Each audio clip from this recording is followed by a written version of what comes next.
ಜನ್ಮಾಷ್ಟಮಿಯ ಶುಭಾಶಯಗಳು. ಸವಿತಾ ನಾಗಭೂಷಣ್ ಮೇಡಮ್ ಅವ್ರದ್ದು ಒಂದು ಕವಿತೆ, ಕನಕ ಕೃಷ್ಣ ಅಂತ.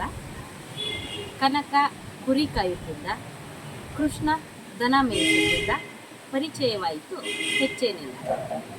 ಕನಕ ರೊಟ್ಟಿ ಒಯ್ಯುತ್ತಿದ್ದ, ಕೃಷ್ಣ ಬೆಣ್ಣೆ ಹಚ್ಚುತ್ತಿದ್ದ, ಹಂಚಿಕೊಂಡು ಉಂಡರೂ ಹೆಚ್ಚೇನಿಲ್ಲ. ಕನಕನಿಗೆ ಹಾಡು ಕಟ್ಟುವ ಹುಚ್ಚು, ಕೃಷ್ಣನಿಗೆ ಕೊಳಲು ಅಚ್ಚುಮೆಚ್ಚು, ಗೆಳತನ ಕುದುರಿತು ಹೆಚ್ಚೇನಿಲ್ಲ.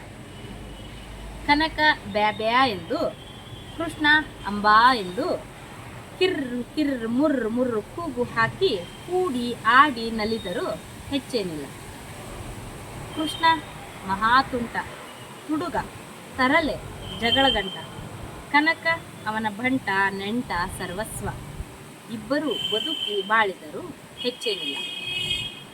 ಕುಲದ ನೆಲೆ ಇಲ್ಲ, ಕಾಲದ ಹಂಗಿಲ್ಲ. ಕನಕ ಮಣ್ಣಾದ, ಕೃಷ್ಣ ಕಲ್ಲಾದ.